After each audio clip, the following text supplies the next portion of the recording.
How are you?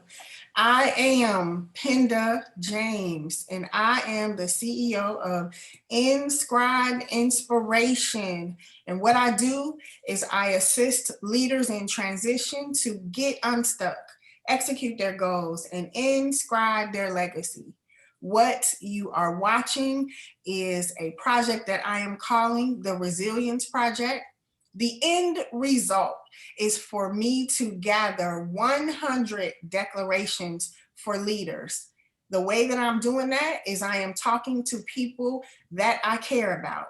And I want to introduce my friends to my friends so that we can all do great work in the kingdom. Every person that I talk to is someone that I care about or someone that I care about cares about. And today I'm introducing you to Vernard Alexander, and I affectionately call him King V. I first met him, I believe it was in 2006. Our church had a ministry that was designed for entrepreneurs. And this man walked into the room with his head held high, talking about, I do this in the community and I host this event in the community. And I was like, I need him on my team. And since then, he has been a coach for me and a mentor. And y'all, I want you to go get your journals because talking to Vernard Alexander is over, I don't know, $1,000 an hour. I don't know. He is a wealth of knowledge and he shares it so freely. And I also want you to know that what he is going to share has value. He is a father. He is deeply ingrained in the lives of his sons, community, staple in Pittsburgh. And his declaration on tonight was going to be, I build bridges through networking. What it has become is I'm building connections to expand your brand and mine. Did I get it? Amen. So, Vern, is there something that I did not say that you want our viewers to know about you?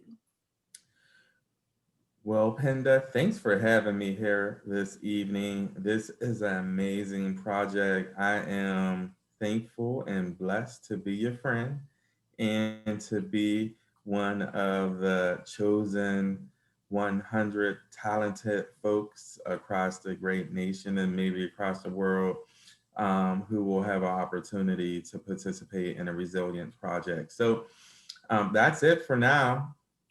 Okay, well, you ready? Let's dive right into this conversation. I want to start by saying that one of the reasons why I was drawn to you is because growing up, one of the things that my father always said to us was, if you ain't networking, you ain't working. And so when you came into the room and that's what you were talking about, I build these events so that people can meet each other and we can network. And then you transitioned into connecting. So can you define for us what it means to connect so that we can expand our personal brand and help other people expand their brands?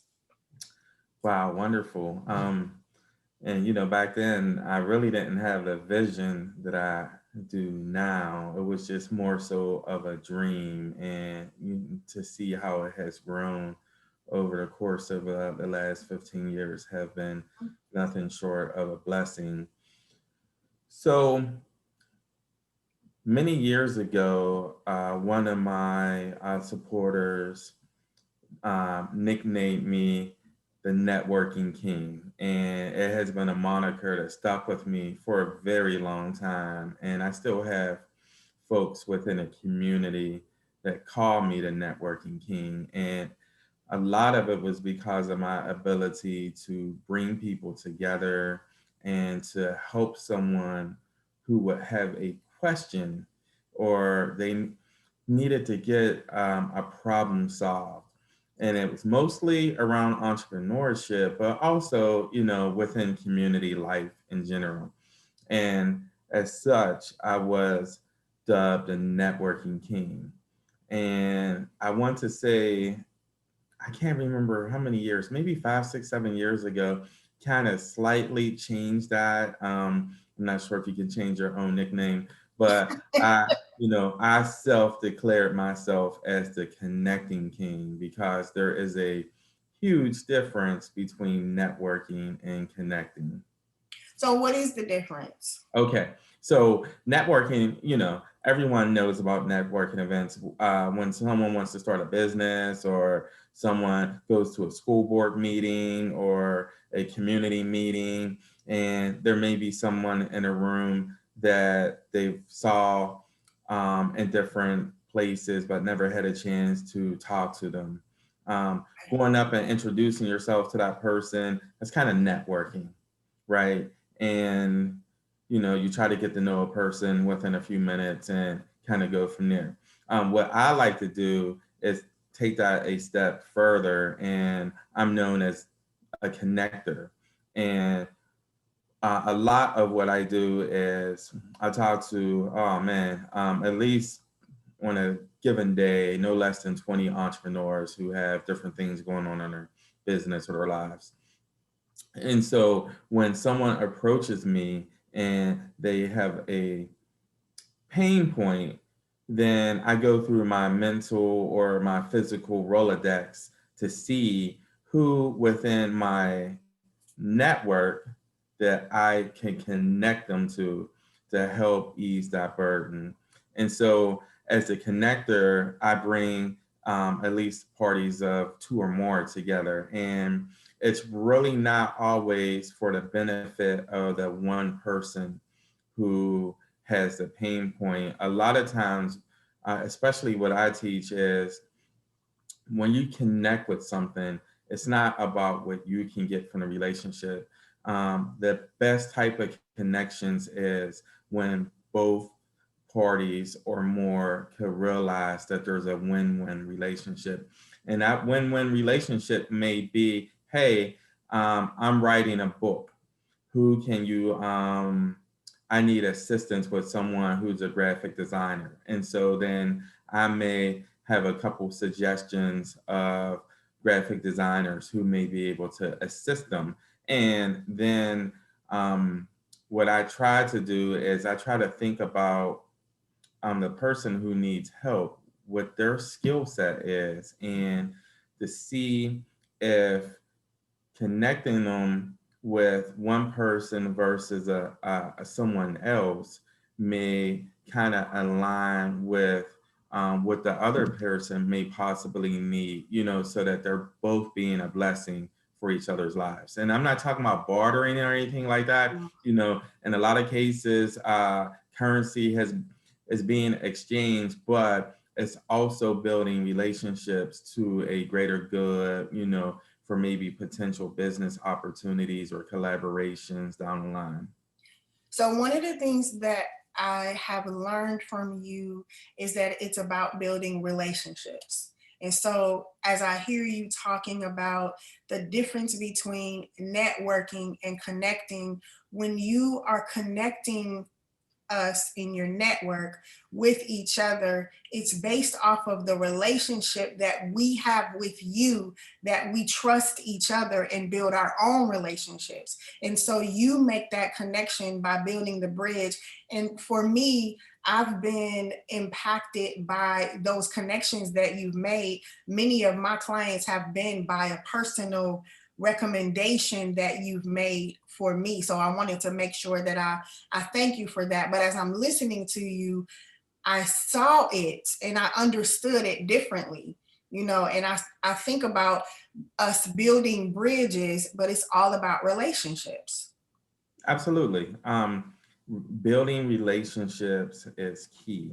And when you meet someone for the first time, especially if you have a situation going on, it may not necessarily be the right time to kind of put it all on the table. You Mm. know, Sometimes it is more valuable as a person who definitely has an ass that they learn as much as possible about the person who they've been connected to.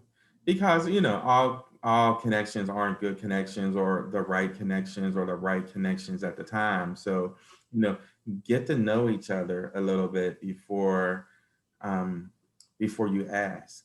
You know, a common question that has come up a lot in Western PA, especially because of COVID, is mentorship, right? And, you know, I believe there's more than one way to get things done, but also, you know, kind of like parallel to connecting, you know, I'm a personal believer that you don't find a mentor, the mentor finds you, you know, Oh, so, you know, I kind of relate that to connecting. You know, I mean, anyone can introduce you to anyone, right? But you need the right person to that you trust that's going to bring someone into your life, into your business, into your family that you know, has integrity, you know, who's going to help you in a non-judgmental way, and who's someone who's serious about building connections and helping solve problems. so the mentor finds you. That was really poignant. So you saw me look down. I had to write that in my journal. I've never thought about that before. And when you said that, now I think that is very true for me. I, you know, um, in my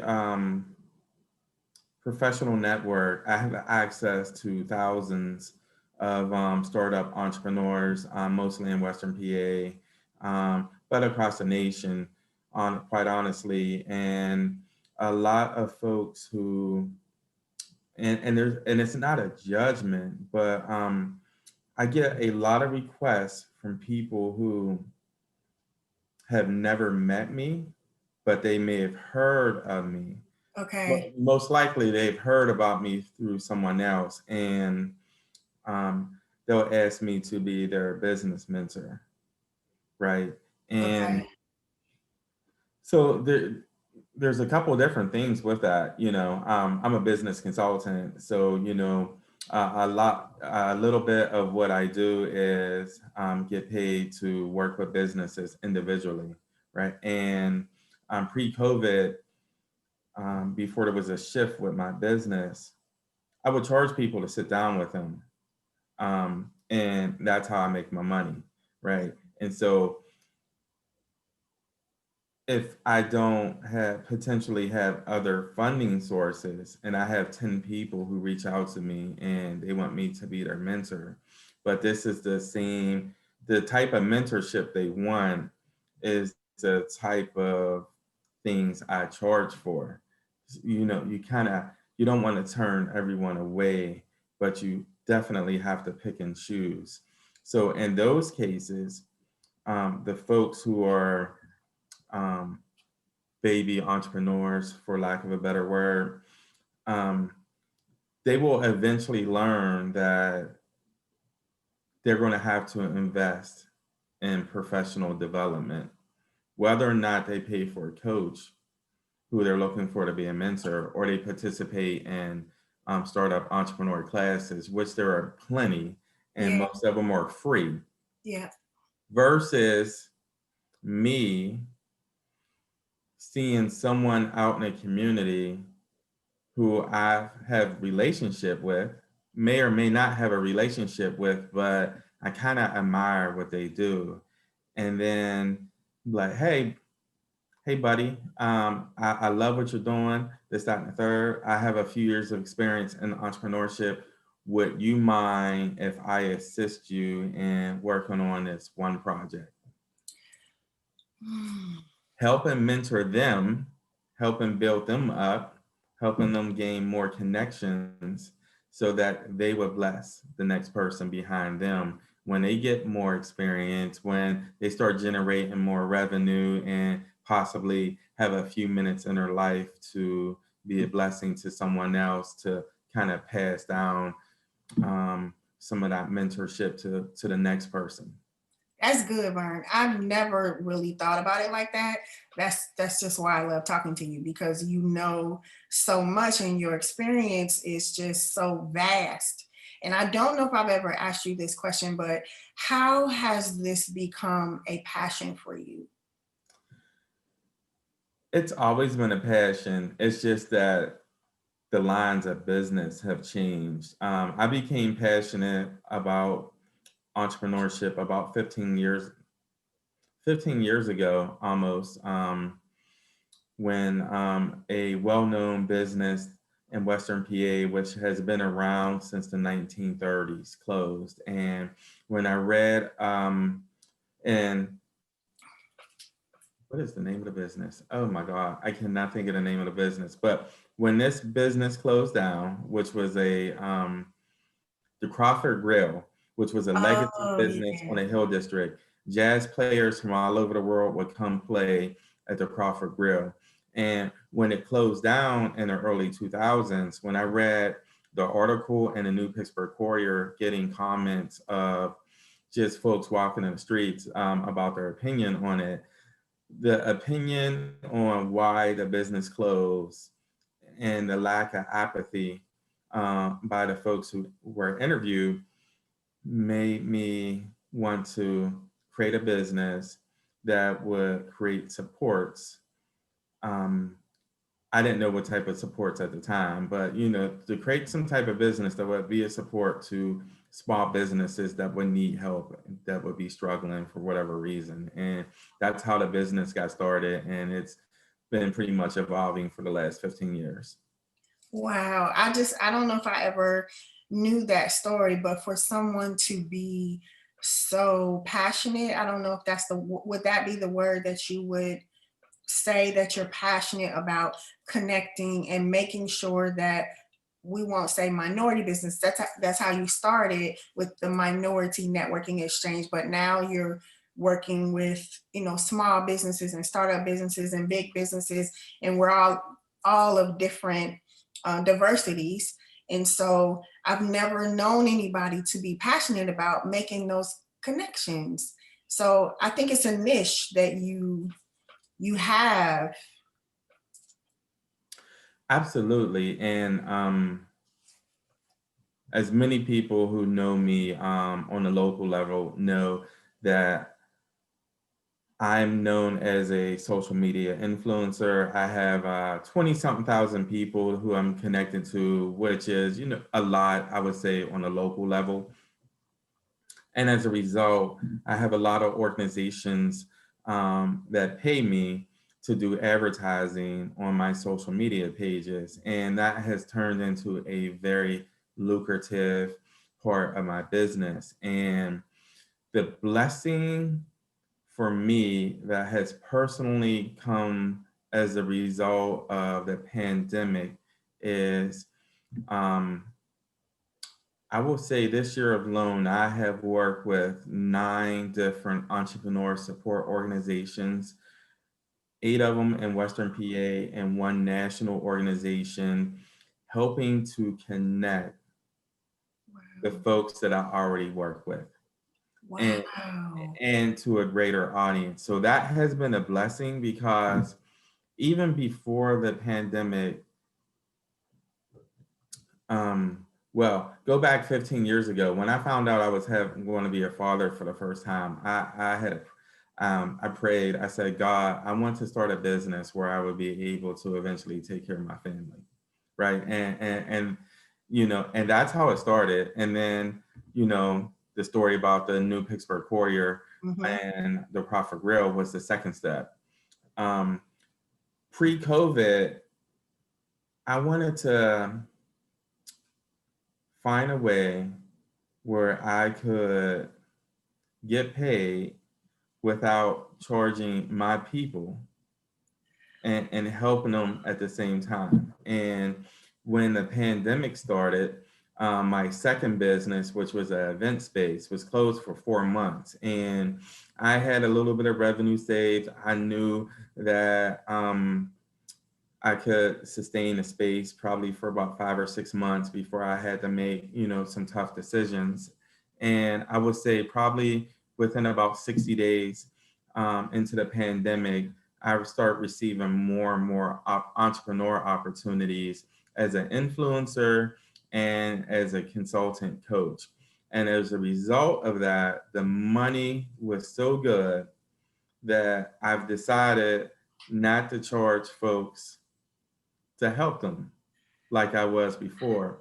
And so, because I'm getting paid from a few different entities, and in some cases working with the same people, getting paid from multiple entities, you know, I have no reason to charge folks who are trying to start out. So, and what I mean by charging folks is folks will actually want to pay me to do business consulting to get them started in the midst of a pandemic. And like, no, let me enroll you into this program where I'm already getting paid. I'm getting paid from multiple sources to do this connection and ecosystem building work. So, you know, you save that money and you reinvest it into your business.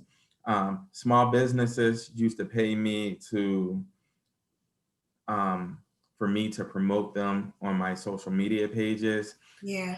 What I've done is I've totally suspended that. So if folks want promotion on my page, I would simply have them send me the information and I would give them a shout out or two without charging them a penny. And the reason why is that on the other side, some of the organizations who have reached out to me are organizations that are corporations, organizations that are not based within our community. Yes. And so what happens a lot is before they even ask me to help them, I already know what the problem is. And so the problem, no matter what it is that they want me to promote, is they have an engagement problem with engaging with folks within our community. So there is a price that's associated with that. And so in many cases, you know, the price that they pay pays me and it pays for the assistance or work that, you know, folks who may not be able to pay will now have access to resources without breaking their bank. I wanted to say too, Vern, you know, we've been talking about like your multiple streams of income. And I also want to add to that that you are also a philanthropist. Like I've seen you raise money for people and their businesses and for their causes and for their families and like 30 minutes, you know, because people are connected to you and because they are in relationship with you, they trust you when you make those asks. And so for those small businesses and for those families and for those startups, I just want to say thank you. Oh, thank you. You know, it's my pleasure. I wish I could do it more. COVID has slowed that down. As a result, some of the things that I've done pre-COVID is to I would host a happy hour event twice a month, and I would pick an organization that would be a guest bartender, and they would come out for a couple hours, and we would have state representatives, multiple mayors from different municipalities, including the city of Pittsburgh, well-known retired athletes, all type of professional folks Yes. from all walks of life, not folks who just kind of look like us. Yeah. And folks didn't mind coming out, connecting with each other, raising money with each for the greater good of the community. And you know, some of those events, though, 2 hour happy hour would generate anywhere from a couple hundred to a few $1,000s in tips. You know, a couple times a month. What I've switched back to recently is doing Facebook fundraisers. That's probably the easiest for me to do. And 2 years ago, for my birthday fundraiser, I picked an organization that works with children between the ages of K to 12. And they also have a big youth entrepreneurship piece. And I decided to do a birthday fundraiser to try to raise $4,600 for my 46th birthday. And I think within 24 hours, we raised $5,000. And within 6 weeks, we raised a little over $15,000 with the community's help. And usually every month, every other month, I alternate between a nonprofit, grassroots, Afrocentric organization, and then I pick a startup entrepreneur, someone who wants to start a business or someone who's already in business and maybe they need a piece of equipment that's going to help elevate them. Most recently, I did a fundraiser for a young lady who is gifted in ancestry, researching and helping people put family trees together and using the database of ancestry.com to help connect folks who have family members out there who that they may not know exist. And I think we did a fundraiser for her a couple weeks ago, and within 48 hours, we raised $1,000. Yes. Yes. I mean, but that's all a testament to the connections that you've built with people. So before I ask my last question, I just want to also give you a shout out because at every single event, you require people to stand up and say their elevator pitch. Absolutely. That is why I am so comfortable saying I am Penda James. I am the owner of Inscribed Inspiration, and I am a scribe coach. I assist leaders in transition to get unstuck, execute their goals, and inscribe their legacy. Anytime I saw you, you would ask us at any event, no matter if it was at the library or somewhere else, everybody in this room stand up and say your elevator pitch. And so over the years, I've gotten, more concise with it. But I just, those are the kinds of things that you do to help people build connections. So I would love it if you would look in the camera and you would speak to a leader out there who needs to understand your declaration that I build connections to expand your brand and mine. Say your last words, King V. All right. Well, I appreciate and love you for having me here. You have been a blessing since we first met. And my declaration for those who are watching the Resilience Project is connecting is very important. I'm a firm believer that all the resources that we need within our community to help rebuild and restore our community is found within our people. So we need to connect each other as much as possible. We need to find out the talents that each of us possess so that we can put each other together, excuse me, in the right situations so that we will rebuild our communities, and we will build successful businesses so that we can hire folks within our communities, and we can continue to build and build and build. Thank you, King V, and thank you all for joining us, watching the Resilience Project. It is my hope that you took a lot of notes. If you didn't, watch this again with your journal and your pen in hand. I want you to share this with your network so that we can connect, because we need to activate our networks to make sure that we are successful and that we are supporting each other. Tag your friends and go connect with King V. He will come back and put his contact information in the comments, so make sure that you connect. Thank you all for watching. We love you. Thank